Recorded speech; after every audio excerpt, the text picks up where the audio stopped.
Hey again, everyone. Ball in for another episode of Tactical Plastic Report, where I talk about Army Men, a game of tactical plastic. This week, we're going to have a bit of a shorter episode, but I wanted to address one of the misconceptions that has followed around Army Men since, well, the time it hit the market, if I'm honest. And much like how I've addressed other misconceptions in earlier videos, my hope is that this will give some folks a bit of a peak of curiosity, or maybe reassure some players who came in with an assumption and it turns out that that was not accurate to how the game is supposed to be run. But generally speaking, one of the complaints or misconceptions I've heard about this, and I've seen it in the comments for going on several years at this point since Army Men became available for general purchase, is that lots of folks assume you have minimal agency as a character and that you don't really get a personal story as part of this game. The assumption seems to be that while it is listed as an RPG, Army Men is really more of a tactics and squad-based shooter where story doesn't come into things. And I believe that very little could be further from the truth. Because, as with any RPG, there's going to be the A-plot, there's the missions you're going on, the things that you're trying to do, the immediate, day-to-day that you're trying to solve. But there's also a personal aspect of these stories. There should be things that your individual characters and even your individual squad believe very strongly in, and that you are trying to achieve over and above and beyond whatever missions you happen to be sent on. The key to make this work is you need to be in collaboration with your game master so that you all know what it is you're trying to achieve and how the missions you're being sent on are going to play into that. And this is not unique to Army Men. I do not want to put out there that my game has discovered something new when it's really just following the formula on this. But anyone who's played any RPGs out there, whether it's Dungeons & Dragons, Pathfinder, Starfinder, any of the Chronicles or World of Darkness games, if you have personal goals for your character, you need to make your game master aware of what those are so they can work them into the overarching plot. And it is important that you understand how your goals can fit into the story that you're all collaboratively telling. Yes, for example, take a traditional fantasy game. You are playing a barbarian character. You are the frontline fighter. That is your job within the squad, and that is the thing that you really enjoy. That is the part of the game that you like playing. That's cool. There's nothing wrong with that. That's actually great. It keeps all the enemies focused on you, and it gives the spellcasters, the archers, the support characters the space they need to breathe to do what they need to do. But what is your character's goal? What do you want to achieve? What do you want to do? Perhaps you come from a disenfranchised group or location, and you are trying to get enough money to send it back home so that your friends, your family can live a better life. That sounds like the main reason a lot of people join the army, if I'm honest. Alternatively, let's say that you're out there trying to become infamous. You want fame, you want glory, you want your name to be remembered. That is also something that you see in Army Men. That is literally the orthodoxy of heroes. It's one of the main religions of the setting, and it leads to, well, a lot of foolish but also very impressive acts of heroism among many of the troopers who follow that religion. It's not a one-to-one comparison. Obviously, there's going to be a difference in a more modern style game and a more traditional fantasy game, but I could keep listing all of these things out there. What I think trips people up is that a lot of folks are not used to having to hold these two beliefs simultaneously of you can both be a member of a large-scale organization and you can have a job where you do not get to pick where you go or pick what missions you do. And you can still be a person with personal goals who is attempting to achieve things, which may happen while you're in the workplace, if we want to call it that, or it might happen between missions. It might happen when you have downtime. It might be part of just what you're doing with your fellow troopers in your squad. These aspects should be included, and they should be encouraged to be included, both by other players and by the game master. So if you're going to run a campaign of Army Men, it is very important not to neglect this aspect, and this is me talking to both the players and the game masters out here, because I feel that it is very easy to overlook of you just assume, well, you're all in the armed forces, you are all in a squad, I'm going to point you at problems and we're going to fight things and achieve goals, and that's the game. And if that is the way you want to play the game, just to be clear, you can do that.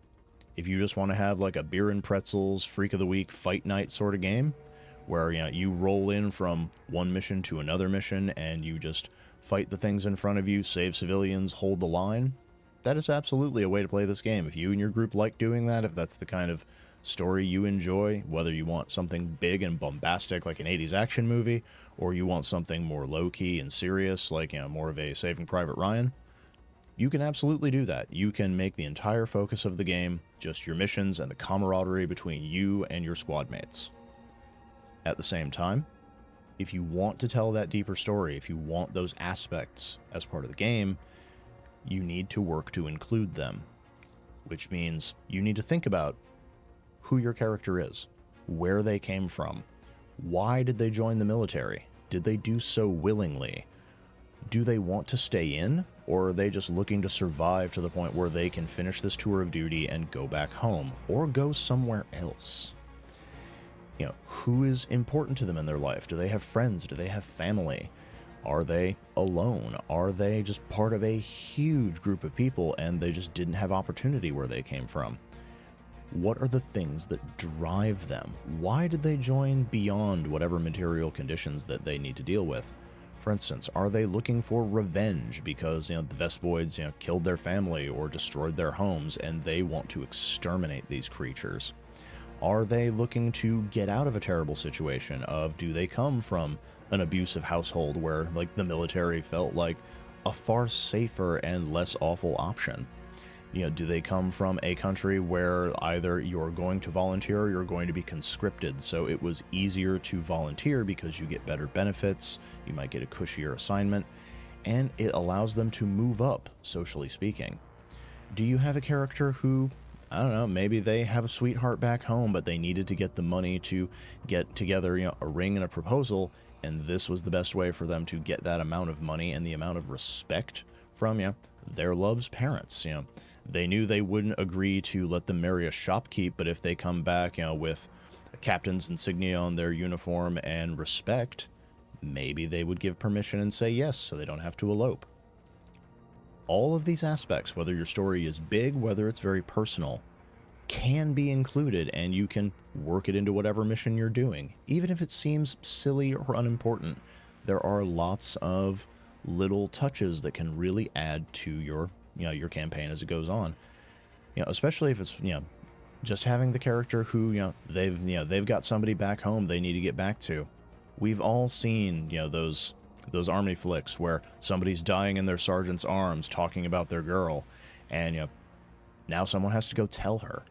Add that drama in if something goes wrong, if you lose a squad member. Now everybody else wants to get together to take care of them because their boyfriend, their wife, their husband, they're not going to be there to do it. So this is the way the squad shows that they're gone but not forgotten, and we are going to take care of the ones you left behind.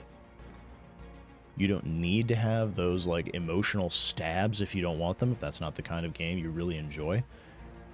But personal aspects, if you look at the genre of stories that Army Men is drawing on, is absolutely a part of things. Whether you have somebody who joins the squad as a fresh-faced farm kid looking for adventure, and they realize that war is not a fun time playing make-believe in the woods, it is something that'll grind off all your soft places and turn you into someone else.